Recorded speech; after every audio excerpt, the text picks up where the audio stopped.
Bonsoir, Monsieur Poncardassac.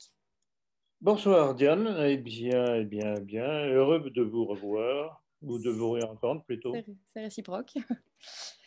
Donc, on se retrouve pour parler brièvement de votre dernier livre qui est déjà en vente, que vous avez reçu et qui est désormais disponible soit en envoyant un chèque à la SPP, donc toutes les informations sur le site nationalismefrançais.com ou sur eBay et sur Amazon.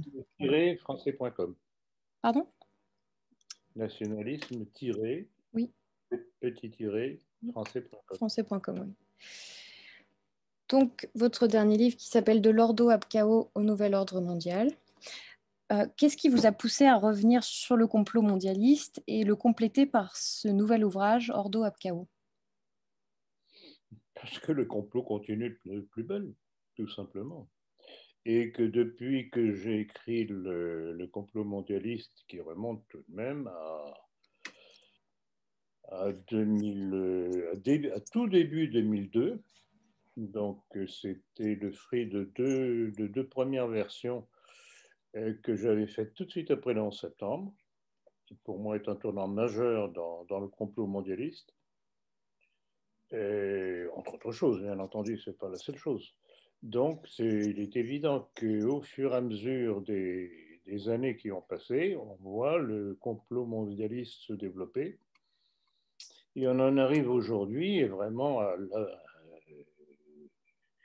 l'affirmation de la volonté de la gouvernance mondiale et du gouvernement du nouvel ordre mondial, agrémenté de ce qu'ils appellent le grand reset, c'est-à-dire Remise à zéro. la grande remise à zéro, exactement. Réinitialisation. Avec comme corollaire, entre autres choses sympathiques annoncées, abolition de la propriété, salaire universel, etc. Donc vraiment la mise en ghetto des citoyens, et pas simplement en France, mais à travers le monde. Donc voilà, je ne dirais pas que c'est l'aboutissement, mais c'est la marche vers l'aboutissement de ce dessein mondialiste messianique, comme je répète toujours, parce que c'est messianique. Et si ceux qui n'ont pas compris peuvent toujours me poser la question. Oui, donc à travers votre livre, on voit bien l'influence et la mainmise aussi bien sur les médias, la finance, la médecine, l'industrie, l'armée. Vous analysez chaque partie, chaque sphère d'influence et ce qui donne une impression voilà, de déploiement tentaculaire de notre ennemi sur toutes ces sphères de pouvoir.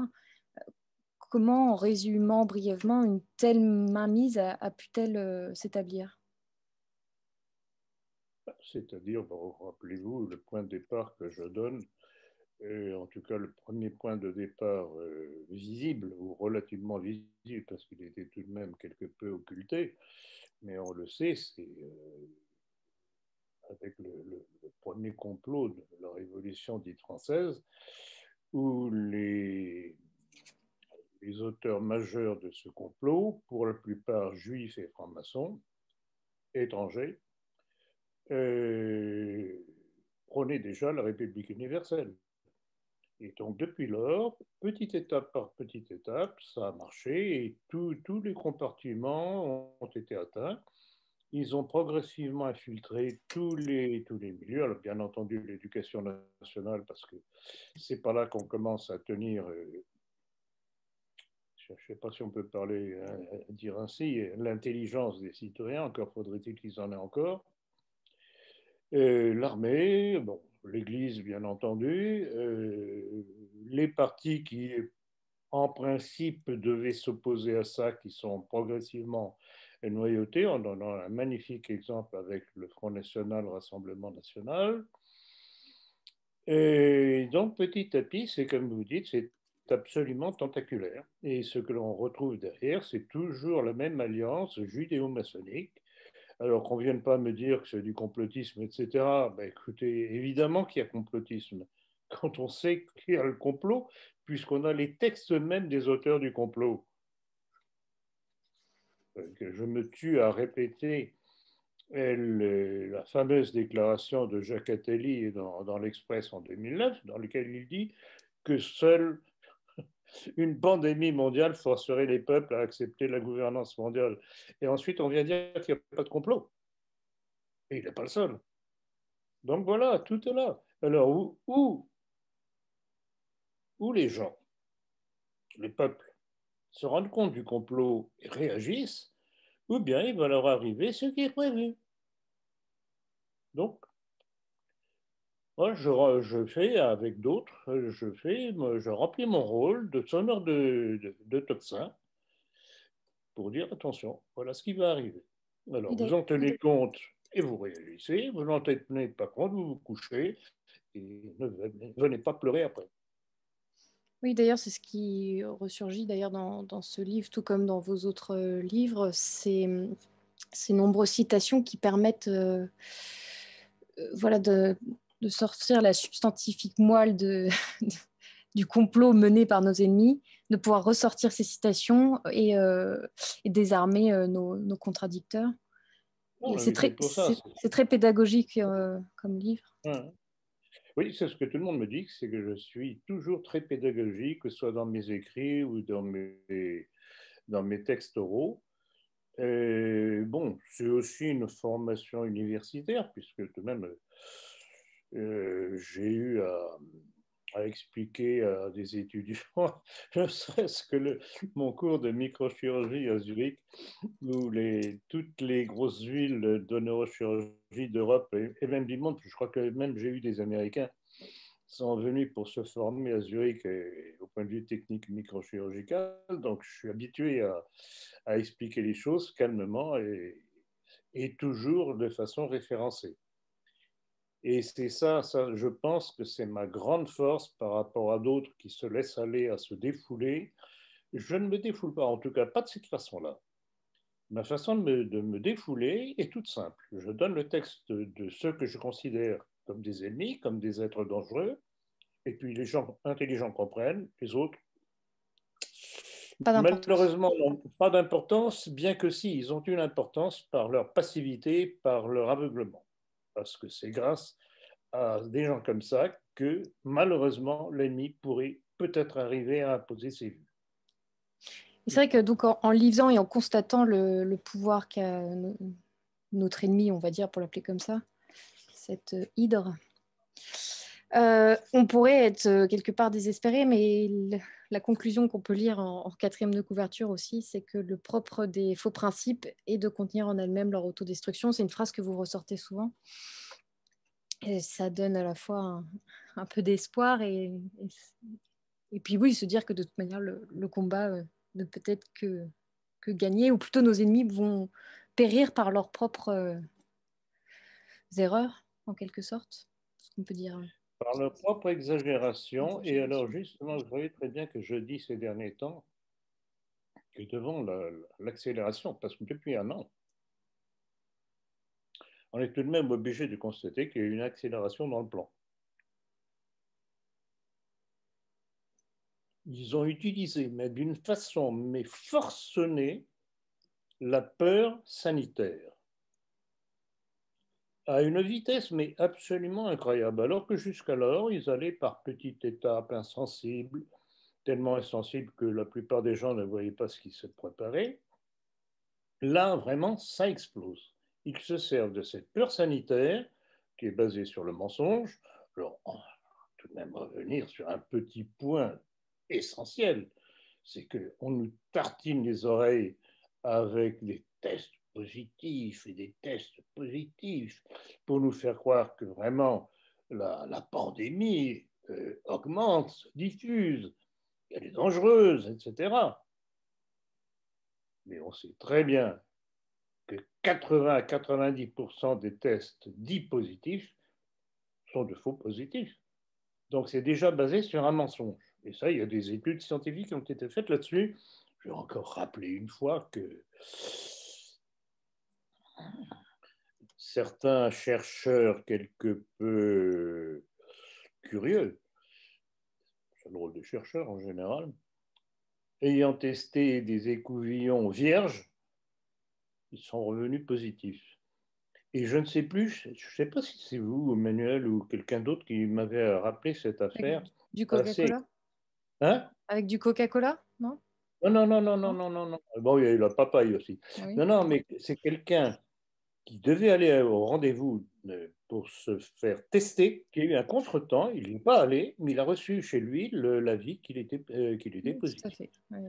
Alors, il ne faut pas se moquer du monde, quand même. Donc, vous voyez, donc c'est systématique. Il faut aussi rappeler, ce que j'ai déjà fait, mais rappeler que quand l'État donne 55 euros à chaque médecin qui déclare que le moindre rhume, le moindre petit problème respiratoire, qui est fréquent tout de même aux époques hivernales, est taxé automatiquement de Covid, si ce n'est pas une manipulation des chiffres pour faire peur aux gens. Voilà. Donc tout ça repose sur le mensonge et la crédulité des gens. Oui, ça, c'est le constat qu'on fait dans nos entretiens, mais pour en revenir au propre des faux principes, du coup, à force de mentir, quelles conclusions pouvez-vous C'est-à-dire qu'un en faux découler? principe ne correspondant pas à, à la réalité, à la nature de l'être humain, provoque par ces fausses directions qu'elle prend des conséquences. Ces conséquences deviennent de plus en plus dérangeantes pour les gens, catastrophiques, jusqu'au moment où ça les fait réagir. À travers l'histoire, c'est ce qu'on a toujours constaté. Alors, est-ce qu'aujourd'hui, les gens sont tellement abrutis par les médias, formatés par l'école de la République, qu'ils n'ont même pas un soupçon de capacité de réaction? Je n'en sais rien.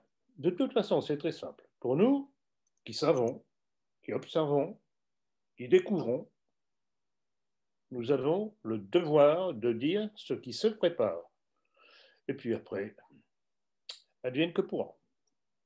Mais encore une fois, que les gens qui n'auront pas voulu nous croire ne viennent pas pleurer. Oui. Est-ce que on peut faire un parallèle avec la parabole des talents, non? Ceux qui savent doivent rendre Oui, oui, tout à fait. à la Non, mais mesure tout de à fait. leur, oui, C'est un devoir. de leur C'est un devoir, je dirais compétence, que leur c'est un talent. devoir de charité. La vérité, diffuser la vérité est un devoir de charité. Et rappelez-vous la fameuse phrase de l'Évangile, la vérité vous rendra libre. C'est pour ça qu'elle est tellement occultée, c'est qu'on ne veut pas que les gens soient libres. Ce qu'il fallait démontrer, c'est QFD. Très bien. Bah, écoutez, je pense vous voulez rajouter peut-être un mot sur, sur votre ouvrage? Non, mais je crois que j'ai voulu conclure l'ouvrage sur un certain nombre de déclarations absolument démonstratives du complot. Et si, après avoir lu ce livre, des gens encore croient qu'il n'y a pas de complot, alors franchement, je ne sais pas ce qu'il faut faire. Parce que ce sont les propres complotistes qui annoncent leur complot. Alors, je ne vois pas ce que je pourrais faire de mieux que de donner leur texte, à tout un chacun d'en tirer parti et de comprendre ce que cela veut dire. Et ce n'est pas du tout du langage crypté, c'est clair comme de l'eau de roche. Oui, non, ça c'est Je certain. crois tellement supérieur, tellement proche de la victoire, qu'ils disent les choses carrément. Voilà. Oui, vous avez Donc, notamment. je dirais pour conclure, bonne lecture à chacun. Et si certains veulent correspondre avec moi, poser des questions, je ne sais pas quoi, je suis dans la mesure du temps que je n'ai pas beaucoup, malheureusement, mais enfin, je m'efforce toujours de répondre. D'ailleurs, vous dispensez des dédicaces volontiers également, Oui, pour ceux qui exactement. souhaitent. Mais il faut tout de même me le demander. Je ne le fais pas Oui, systématiquement. Là non, aussi, ça demande un certain temps. et pour ce faire, il faut passer directement. Enfin, si vous passez par eBay ou par Ah oui, Amazon, ce n'est pas pas, possible. Oui, pas. Exactement. voilà. C'est pour ça que de toute façon, je crois qu'il est tout de même préférable de passer par la Société Philosophie Politique.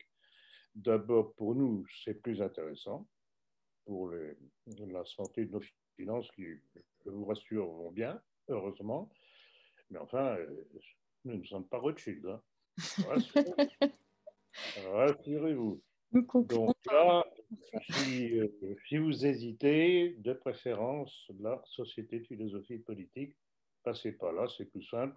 Vous avez un compte bancaire avec le RIB